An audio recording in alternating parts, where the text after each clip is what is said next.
हर छोटी बड़ी खबर पहली नजर SN Bharat citizen live news. Supreme court के जजेस, हाई कोर्ट के जजेस जरूर इसको देखें और आत्मचिंतन करें कि भारत की न्याय प्रणाली कहां पहुंच गई है।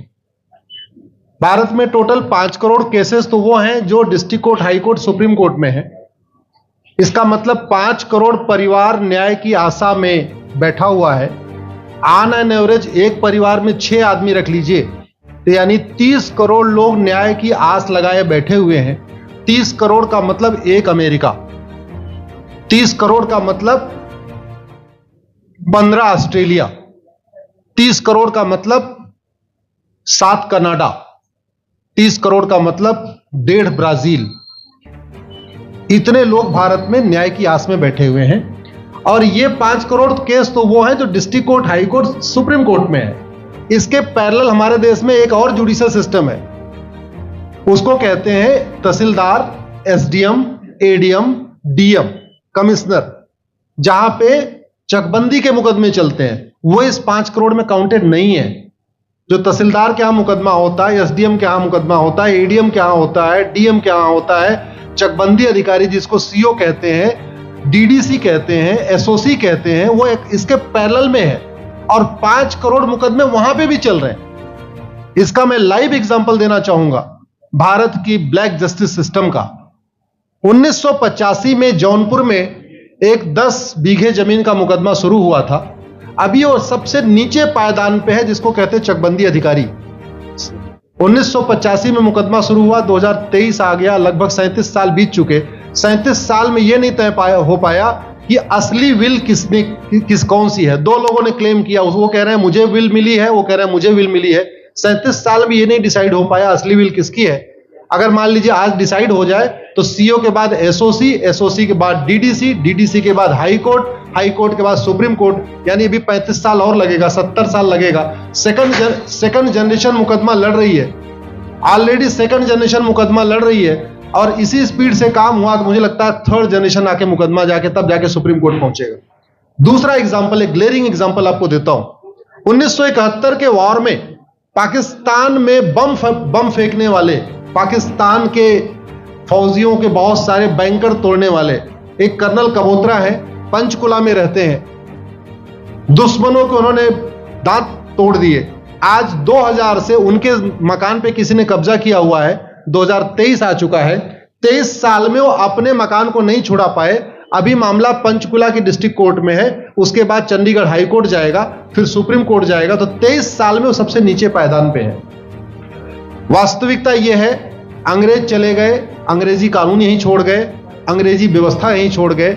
यह व्यवस्था भारत में न्याय देने के लिए नहीं बनी थी। यह जो न्यायिक जुडिशियल सिस्टम था भारत में जो बनाया गया, वो केवल और केवल भारत को लूटने बांटने के लिए बनाया गया था। क्योंकि कानून वही चल रहा है, जुडिशियल सिस्टम वही चल रहा है, इवन हमारा ड्रेस भी वही चल रहा है। अंग्रेज काले कपड़े पहनते थे, हम भी काले कपड़े पहनते हैं। अंग्रेज जून के महीने में उनको गर्मी लगती थी तो 1 महीने छुट्टी करके इंग्लैंड चले जाते थे। आज भी हमारा हाई कोर्ट, सुप्रीम कोर्ट पूरे मई जून बंद रहता है। अंग्रेजों को क्रिसमस के टाइम में दिसंबर में छुट्टी मनाना जाना होता था, 1 महीने छुट्टी कर चले जाते थे।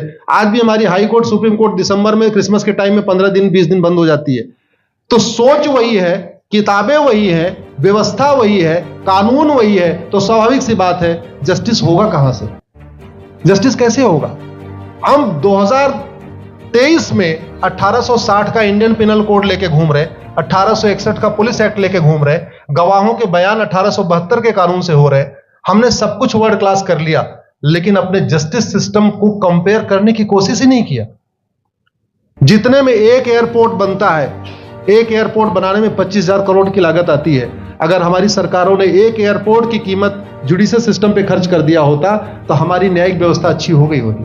आज घटिया, चूंकि अकाउंटेबिलिटी नहीं है, जुडिशियल सिस्टम में कोई अकाउंटेबिलिटी नहीं है। किसी के साथ न्याय हो जाए, अन्याय हो जाए, कोई फर्क नहीं पड़ता। निर्दोष को जेल हो जाए, जज की कोई अकाउंटेबिलिटी नहीं। दोषी को बेल हो जाए, जज की कोई अकाउंटेबिलिटी नहीं। लाखों लाख लोग जेल में सड़ रहे हैं, लाखों धोखेबाज भ्रष्टाचारी बाहर घूम रहे हैं। मूल कारण है ब्लैक जस्टिस सिस्टम। आपने बहुत अच्छा, आपने इस पे वेब सीरीज बनाया है और इस देश में world class airport, world class highway, world class shopping mall, सब कुछ वर्ल्ड क्लास बना लिया। इनफैक्ट अपना मोबाइल का डेटा सुरक्षित रखने के लिए हमारे सांसद, विधायक, जज आईफोन भी यूज करते हैं। अमेरिका का आईफोन यूज करते हैं हमारा डेटा सुरक्षित हो जाए। लेकिन भारत सुरक्षित हो जाए उसके लिए यह नहीं देखते कि जापान में कौन सा कानून है, अमेरिका में कौन सा कानून है, सिंगापुर में क्या अच्छा चल रहा है। कनाडा में रेंट का मामला एक डेट में खत्म होता है। सिंगापुर में अभी कुछ दिन पहले एक व्यक्ति के पास 900 ग्राम गांजा पाया गया, उसको फांसी हुई है। दोबारा वहां ड्रग स्मगलिंग होगी क्या? तो भारत में चाहे वो ड्रग स्मगलिंग है, माफिया राज है, ह्यूमन ट्रैफिकिंग है, इन सब के लिए हमारा जस्टिस सिस्टम जिम्मेदार है। कोई भी अपराध होता है उसमें दो पक्ष होता है, एक पीड़ित, एक अपराध करने वाला। जो पीड़ित होता है वो चाहता है जल्दी उसको न्याय मिल जाए, अपराध करने वाला चाहता है मुकदमा लंबा चले। भारत का न्यायिक सिस्टम अपराध करने वाले के साथ खड़ा है। बलात्कारी चाहता है उसका मुकदमा 30 साल चले और मुकदमा 30 साल चलता है। भू माफिया चाहता है कि गरीब की जमीन पे कब्जा कर ले, उसका मुकदमा 50 साल चले और आज की डेट में मुकदमा 50 साल चल रहा है। इसका मतलब वर्तमान न्यायिक सिस्टम बलात्कारी के पक्ष में है, भू माफिया के पक्ष में है, ड्रग स्मगलर के पक्ष में है, ह्यूमन ट्रैफिकर के पक्ष में है, नक्सलियों के पक्ष में है, माओवादियों के पक्ष में है, जो लोग देश विरोधी काम कर रहे हैं उनके पक्ष में है।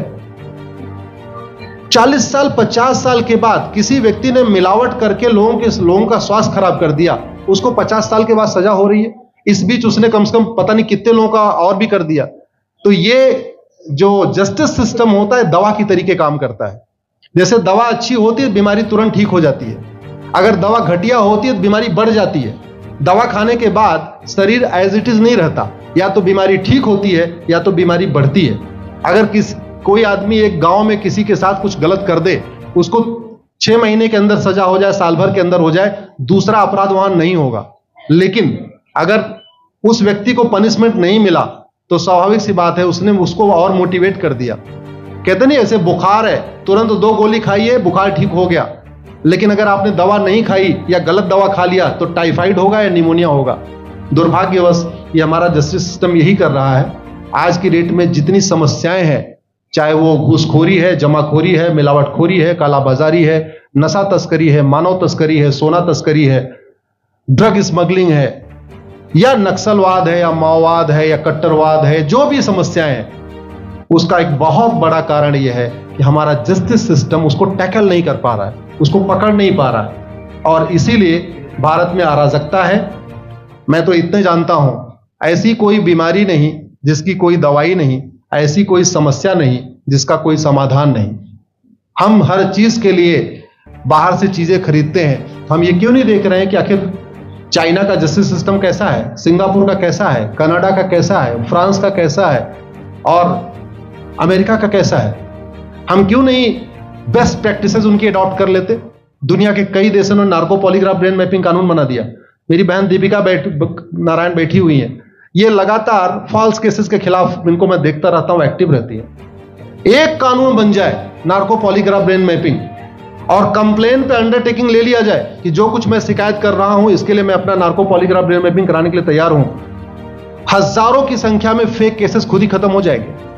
आज की डेट में लोग जुडिशरी की लापरवाही के साथ साथ फर्जी केस से परेशान है, फर्जी गवाही से परेशान है, फर्जी एफआईआर से परेशान है, हजारों परिवार परेशान है।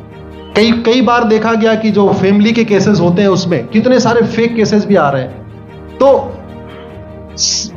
जो वास्तव में दोषी हैं उनको पनिशमेंट नहीं मिल पा रहा है, जो निर्दोष हैं उनके खिलाफ फर्जी केसेस हो रहे हैं।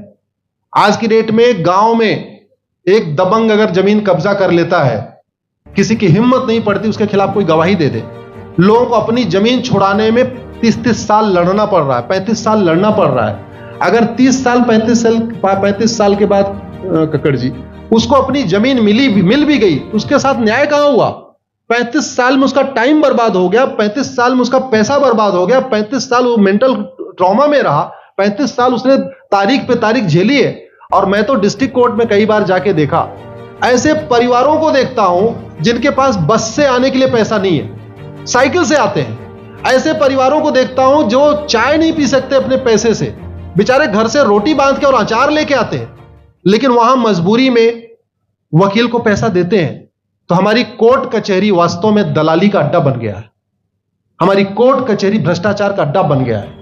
और मैं दुख के साथ कहना चाहूंगा, अदालतों में न्याय हो नहीं रहा है, बल्कि न्याय बिक रहा है। जिनके पास पैसा है, वो कि उन्होंने कितना बड़ा क्राइम किया हो, मर्डर किया हो, रेप किया हो, उनको जमानत हो रही है। और जिनके पास नहीं है, वो बेचारे जेल में सड़ रहे हैं। कई बार तो देखा गया, मैंने मेरे मर्डर किया एक्स अनंत सिंह ने, लेकिन एक्स अनंत सिंह बाहुबली थे, उन्होंने थानेदार को 20 लाख रुपए दिया, वो वाई अनंत सिंह को लेकर जेल में डाल दिया। नाम वही है। अब उसके बाद क्या हुआ, 20 साल मुकदमा चला और फिर सबूत के अभाव में छूट गया। तो जिसने मर्डर किया वो तो कभी जेल गया ही नहीं। एक निर्दोष जेल गया, 10-20 साल के बाद उसने अपना जमीन बेचा, सब कुछ किया, माँ बाप सब कुछ तबाह हो गए, फिर वो सबूत के अभाव में छूट रहा है। तो सबूत के अभाव में अगर 20 साल के बाद छूट भी गया हो, उसका 20 साल कौन लौटाएगा? उसके 20 साल के लिए कौन जिम्मेदार है? उसके 20 साल जो बर्बाद हुआ, उसके लिए संविधान की शपथ लेने वाले जिम्मेदार हैं। संविधान के प्रियम्बल में लिखा है, हम आपको जस्टिस देंगे, हम आपको न्याय देंगे। न्याय देने की जिम्मेदारी किसकी? जिन्होंने शपथ लिया। शपथ कौन लेते हैं? जजेस लेते हैं, सांसद, विधायक, मंत्री लेते हैं। तो आज की डेट में अगर लोगों को न्याय नहीं मिल रहा है, तो इसके लिए वही जिम्मेदार हैं जो संविधान की शपथ लेते हैं। संविधान की शपथ लेने वालों को वेतन, भत्ता, गाड़ी, बंगला इसीलिए मिलता है कि लोगों को न्याय मिल सके, फास्ट जस्टिस मिले, कंप्लीट जस्टिस मिले।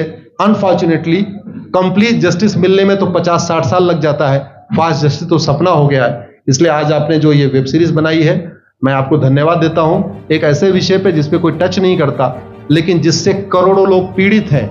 मैंने कहा ना, 5 करोड़ लोग सीधे district court, high court, supreme court के केसेस से पीड़ित हैं, और 5 करोड़ मुकदमे एसओसी, डीडीसी, तहसीलदार के यहां चल रहा है। तो अगर 5 करोड़ से 30 करोड़ लोग इधर पीड़ित हैं, तो उधर भी पीड़ित है।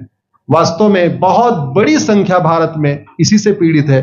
और अपराध, भ्रष्टाचार और जितनी भी अराजकता चल रही है, उसका मूल कारण भी यही है।